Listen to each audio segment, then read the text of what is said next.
Ladies and gentlemen, welcome back to the workshop. An absolute pleasure to have you here as I'm continuing to dip my toes further into the craft of leatherworking. We're making a sheath for that fabulous BOWIE that I recently just finished up. Thank you for joining me. Today is part 2. I can't wait to get cracking and learn a huge amount.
So I'm making progress. As you can see, I've got my front little flap there stitched on. The next step is going to be stitching on the belt loop, which is also doubling as a little bit of leather that's going to come around and secure the knife in over this button. But I wish I'd screenshotted the comment, but one of you very, very thoughtfully wrote a comment on the part 1 of this leatherworking video saying, Alec, you have this strap going across the side of the knife where there is an edge, which means that this will get undone, it's going to hang around here, and the knife will come and graze on this strap. Smart. Very smart. Thank you. This is amazing. See, and this is one of the things I learned from Bentley leather, is that leather has a grain to it, and it has a direction that it wants to bend and a direction that it doesn't, based on where on the cow it is. Super fascinating and super upsetting that it doesn't line up well with what we need. Okay, so there wasn't enough leather on the last one. How about on this one? Let's find the grain. This way. Oh, the grain is this way. It's looking promising. Okay. I think we'll do this.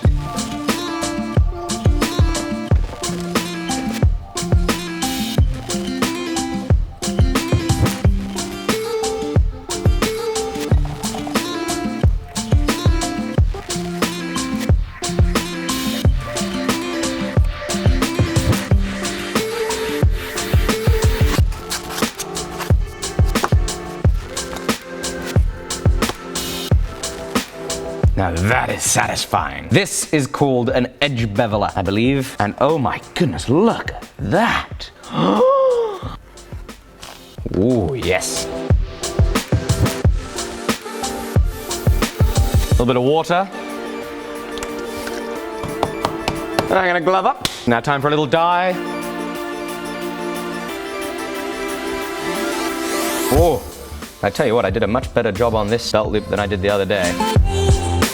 Okay, so now I'm gonna let that dry. It's now dried. Time to punch some holes, contact cement it so it stays in place where we need it, and then stitch on the belt loop. Hopefully, I think I'm gonna try and do it. I'm gonna stitch on the belt loop with just a little bit of air behind it so it doesn't require too much force to get a belt in there, but tight enough that it won't be all sloppy on a belt.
Right, we've got it stitched on. I now need to think about how the two halves come together with our liner. And I think, so that I don't have to worry about hitting down on this while we've got that thickness there making it all weird, I'm gonna do the first row of stitches from here. Wait a second. Interlude. I'm actually gonna trim it first, because it's actually not the exact shape that we need, and so to make it the same size, needs a trim.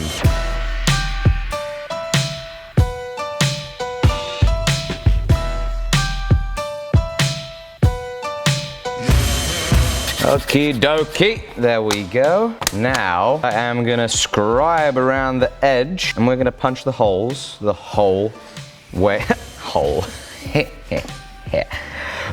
way around. Oh, that was bad. You didn't see that, right? No, I didn't just scratch it.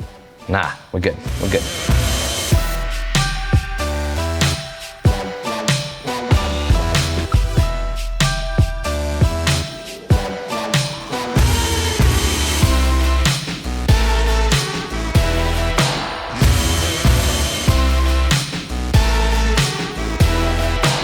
So I've now got the holes punched the whole way around. I'm gonna burnish this edge here. Just a smidge more. I will not forget to burnish this time. Oh, that's disconcerting. Has it grown in width? Did wetting it make it change size? Let's see what happens if I wet this. I'm concerned that it changed size. Is that a thing? Let me know down below. Does leather change size when it's wet? Or did I just do an absolutely terrible job at making these the same size? I mean, it could be both. I could have done I probably did do a terrible job anyway. We'll press on regardless with our spacer. What I want to do is I want to transfer the holes from this side into the spacer and get this spacer temporarily attached to this. Oh, that's handy. Ooh, a little tip there. Ooh, and then I think I'll just finish it off straight with the actual tool we need.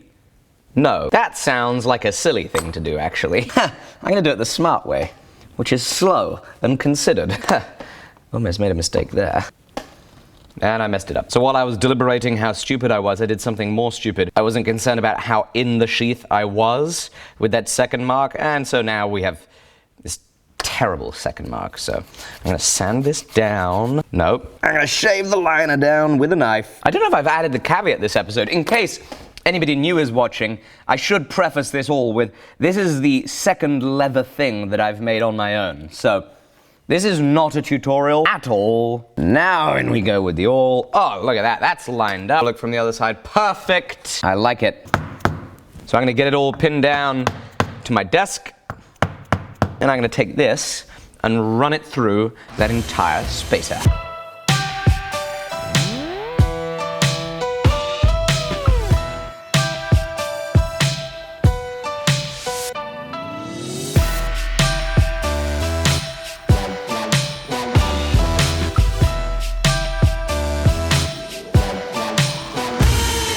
My plan now is, instead of making my mark through onto the other side through the liners, is hope it's all lined up and make my marks through the back side of the leather instead of through a liner, and then take this piece of leather off and do the full punch through without any other leather in the way.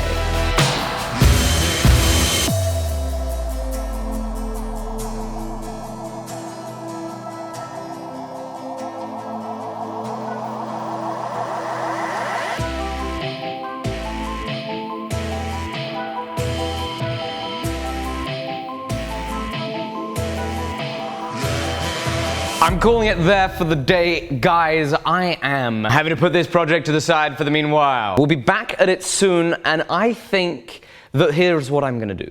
I'm gonna finish this sheath, and then I'm kind of tempted to redo it all over again, because I think I can probably do it a little bit better. Right now it's contact cemented together, which means the next step is stitching it, and then the next step is wet forming it around the knife. I think we might be able to do better if we take a second try.